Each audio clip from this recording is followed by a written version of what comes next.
According to witnesses, the DC-9 ran into engine trouble as soon as it lifted from the runway. When it was only a few hundred feet from the ground, the aircraft just lost altitude and careened on the Middle Belt Road.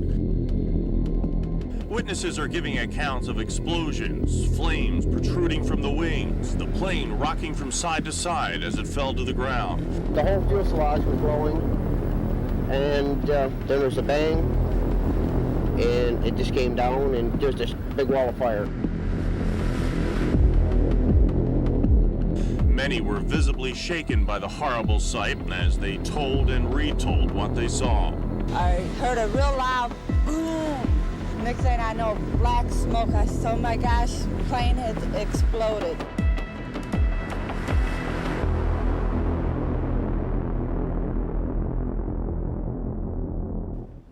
Well, it's a night and an unspeakable tragedy never to be forgotten. Northwest Flight 255 crashing moments after takeoff from Detroit Metro, bound for Phoenix. 156 people were killed. One child survived. And tonight we remember that tragedy. 35 years later, Local 4's Hank Winchester talks with a firefighter who is one of the first responders, the man who pulled that child from the plane and ultimately to safety.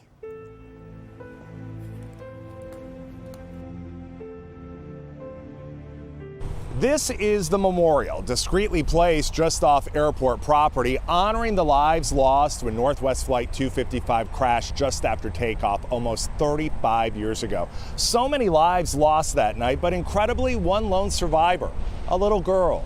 And tonight, the man who pulled her from the wreckage is sharing his incredible story.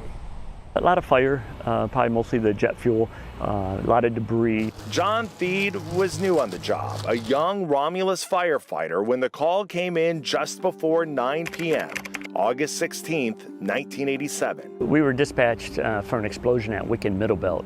And as you know, at Wicken Middlebelt, they have a bunch of fuel tanks. And so, you know, a bunch of young firemen back then, we thought maybe one of the fuel tanks exploded. But when John and his crew rolled up to the scene, it was clear what happened. And then as we headed southbound on Middlebelt, the first thing we saw was the part of the cockpit that said west, and that's a big one. The clock was ticking. There was a sense of urgency. Extinguish the fire, search for survivors. Given the circumstances, it appeared bleak. The first piece of wreckage we saw was a person still in their airline seat. So we started to proceed to the cockpit area. Then a colleague of John's heard what he thought was a faint cry.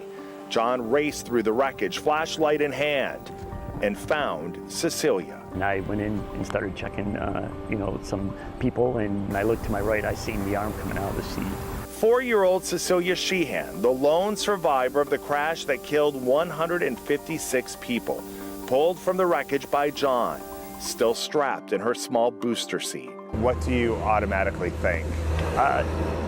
Probably like elation. I just couldn't believe that we found somebody. John left the scene that night haunted by what he saw, but hopeful the young girl he pulled from the plane would be okay.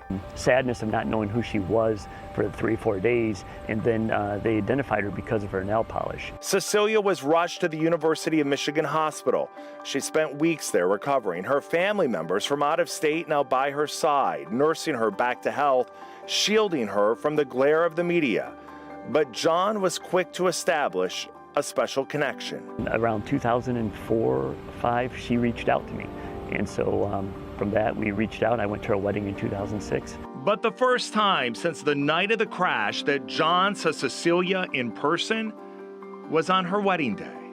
I really didn't get to see her until she walked down the aisle, and I started crying. Wow, that had to be, just you saying that just gives me chills. Yeah. You know? Cecilia has since graduated from college. She's married and has a baby boy. She now lives near family members in Pennsylvania. She's chosen to live privately, but shared a glimpse into her life a few years ago. I think about the accident every day. It's kind of hard not to think about it when I look in the mirror. I have visual scars. She has a tattoo of a plane on her wrist, a reminder of what happened that night. She loves to travel, isn't scared to fly, and remains connected to the crash that took the lives of her mother, father, and brother by staying in touch with the one man who helped save her life that August night. Doing good, she has a son, married, they travel a lot. And on Tuesday evening, 35 years after that horrific crash, family members will once again come here to this site to remember what happened and the lives that were lost. I'm Hank Winchester, Local 4.